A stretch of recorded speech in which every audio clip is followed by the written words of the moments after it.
Détendez-vous sur Radio Clédou. Partout où vous êtes, à la maison, dans vos lieux de loisirs. Branchez-vous sur le dynamisme. Radio Clédou. Radio Clédou. 101.2. Le sport, les infos, la musique, l'actualité, le tout amusé et servi à chaud pour vous sur Radio Clédou.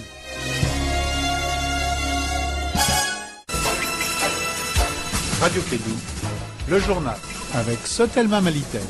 Mesdames et messieurs, fidèles auditeurs et connexion de Clédou sur l'ensemble du réseau, quel que soit ce que vous êtes en train de faire, si vous entendez ma voix, alors vous êtes déjà réveillé et vous écoutez Clédou, vous avez fait le meilleur des choix.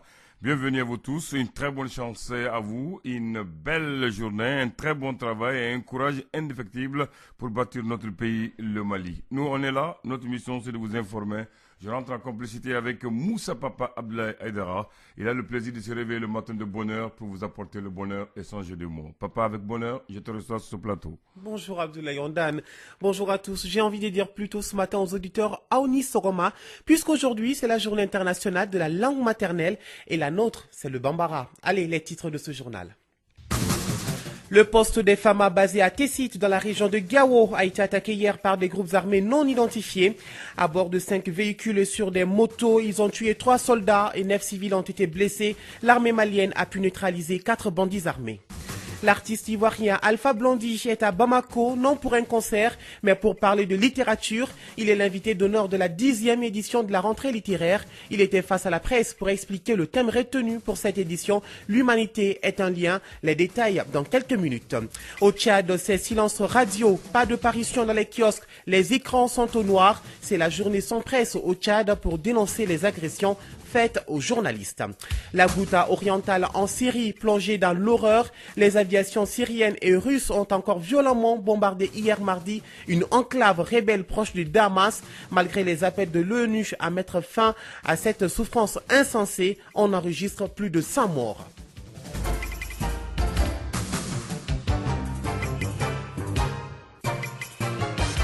Bonjour à toutes et à tous et bienvenue dans ce 7h. Des attaques encore dans le nord du Mali. 3 soldats tués, 4 bandits armés neutralisés et 9 civils blessés. C'est le bilan d'une attaque à Tessit dans le cercle d'Assango, région de Gao.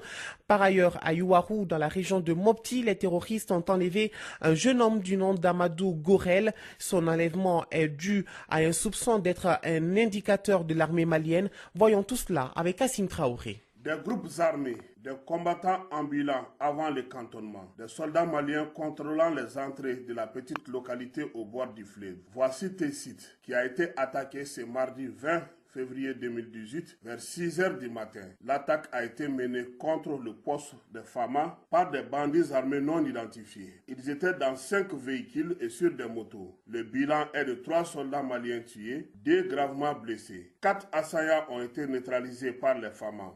9 civils ont été blessés, sans oublier que le réseau Malitel a été détruit. Les FAMA, en prenant le dessus sur les assaillants, ont renforcé leur position dans la ville de Tessit avant que les populations ne reprennent leurs activités. À Mopti, dans la commune rurale de Bemeretama, les hommes de Amadou Koufa ont enlevé Amadou Gorel, un jeune homme que les terroristes pensent que c'est un indicateur de l'armée malienne. C'était dans le village de Yerere, un petit village à 15 km de Dogo au sud-est dans le cercle de Yuaru. Face à cette situation, la jeunesse de Yuaru est en train de se préparer afin de mettre en place des groupes d'autodéfense pour se protéger face aux terroristes d'Amadou Koufa. À Gao, nous avons appris le décès du colonel Malik Ak-Sherif qui est mort naturellement. Il est l'officier adjoint au niveau du mécanisme opérationnel de coordination de Gao. Le colonel Malik représentait la coordination des mouvements de l'Azawad au niveau du MOC.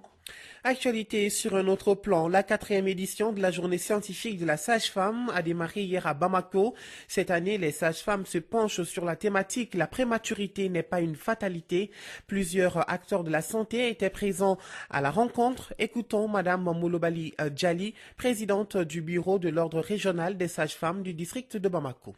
La femme étant au cœur du développement, il est impératif qu'elle jouisse des meilleurs états de santé, surtout la sexualité et la reproduction, non seulement pour son plein épanouissement, mais aussi pour sa contribution au développement de notre pays. Nous demeurons un maillon incontournable dans la mise en œuvre des services de santé de la reproduction. C'est pourquoi nous avons aussi choisi comme thème la prématurité. Face à ces constats, la dynamisation et la révalorisation des organisations des sages-femmes contribuera à améliorer nos actions sur le terrain. En 2017, des experts de l'Organisation mondiale de la santé affirmaient, je cite, « Le monde a besoin des sages-femmes aujourd'hui plus que jamais ».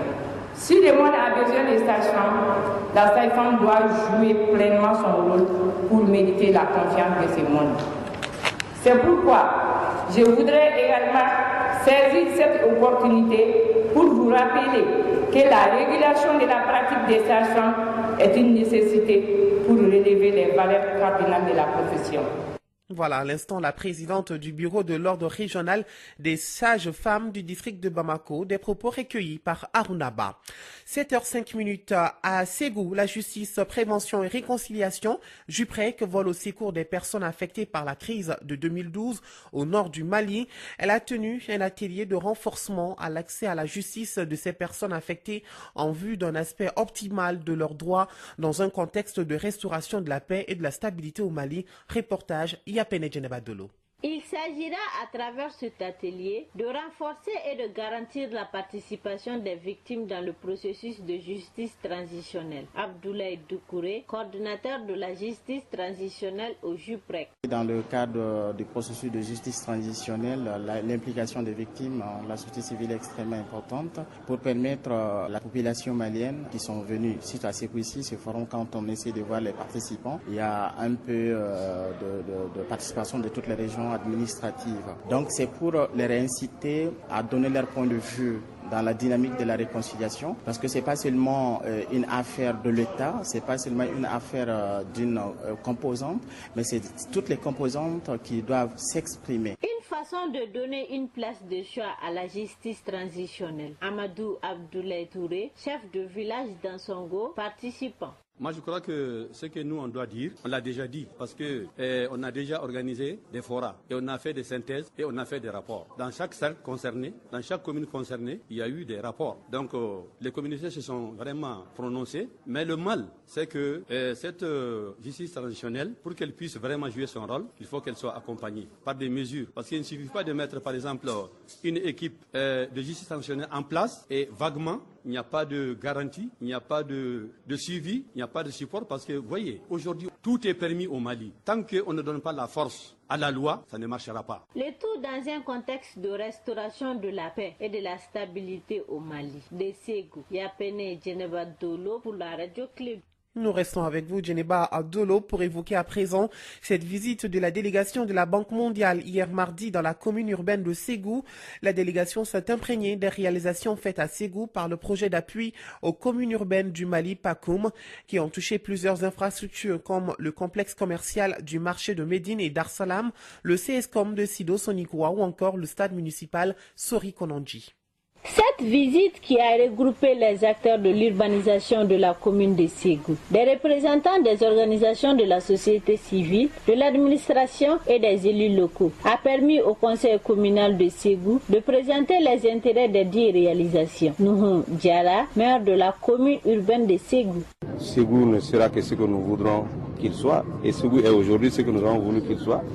Nous nous efforcerons ensemble pour que Ségou puisse vraiment continuer à se développer au bonheur de nos populations. Chose qui démontre l'engagement des autorités de Ségou. Badian Djakite, coordinateur PACOM. Ce qu'on demandait, c'était ça. D'abord la réalisation des infrastructures, le renforcement des capacités et fédérer en fait les énergies au niveau de la ville en impliquant toutes les populations. Donc avec ce qu'on a vu en termes d'accueil et ce qu'on a vu en termes de réalisation, nous avons vu réellement que la ville de Ségou a bien avancé dans ce projet. Donc il s'agit maintenant en fait de maintenir cette dynamique. Cette dynamique, c'est quoi en fait? Continuer à mobiliser en fait les populations, mais aussi à entretenir ces équipements. Une satisfaction qui se situe à tous les niveaux. Meski Lin, responsable du secteur développement urbain de la Banque mondiale. On est vraiment très impressionnés par les acquis du programme de PACOM et tous les efforts que le maire est en train de mettre en place en collaboration avec tous les parties prenantes de la municipalité. Donc c'est vraiment impressionnant. La visite a été sanctionnée par une rencontre d'échange avec les sensibilités de la commune urbaine de Ségou. Yapene Djeneba Dolo pour la radio Clédou.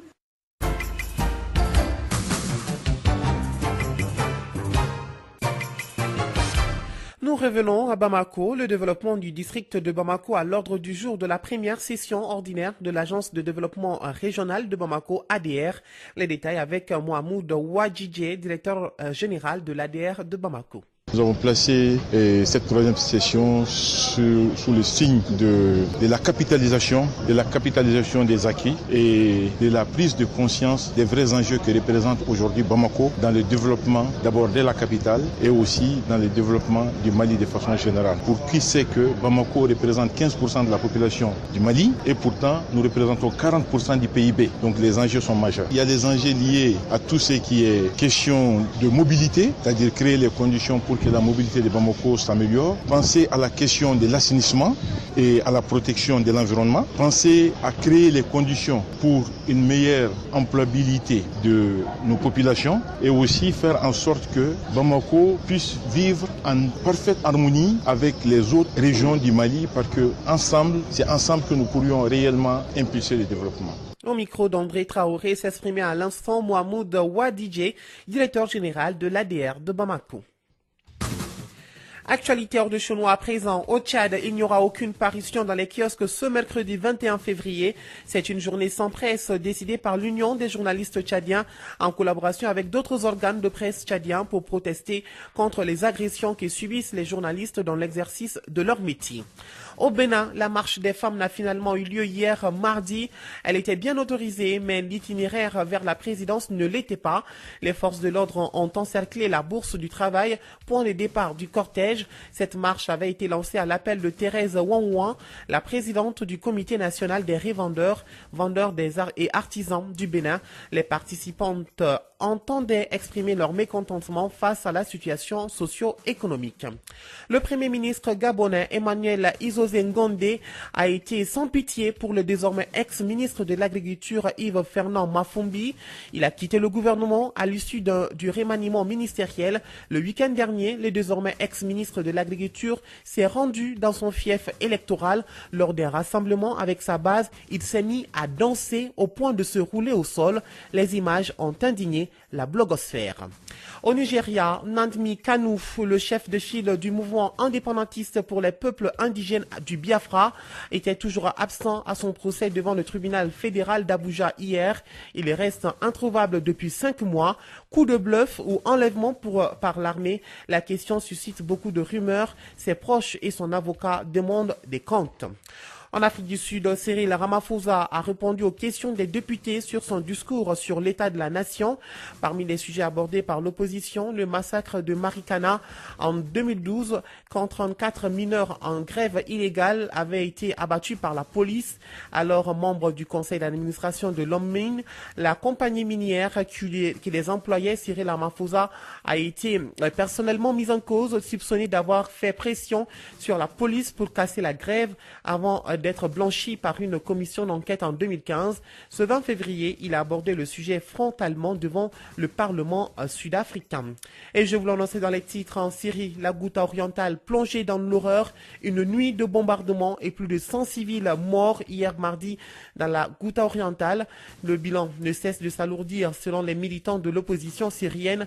Le régime de Bachar el-Assad mène une violente offensive contre cette enclave rebelle située aux portes de Damas. L'ONU a réclamé l'arrêt immédiat des frappes aériennes contre cette région assiégée où s'entassent plus de 400 000 civils.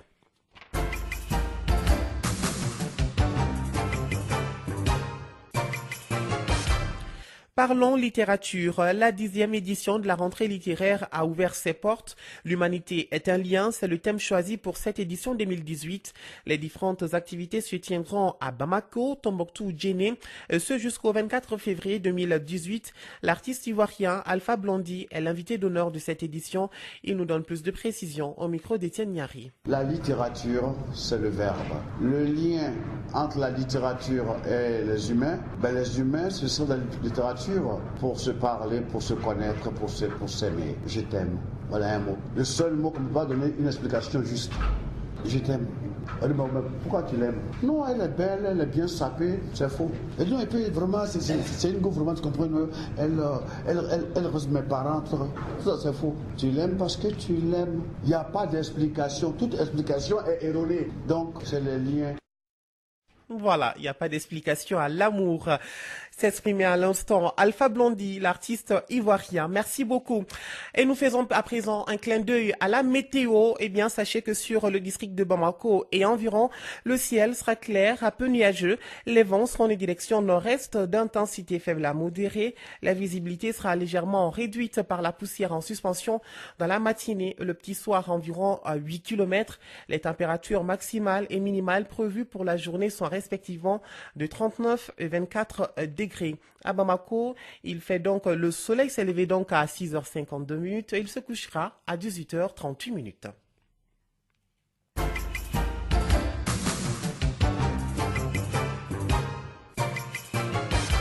Et c'est la fin de ce journal. Merci à vous de l'avoir suivi. C'était une présentation de Moussa Papa Aïdara.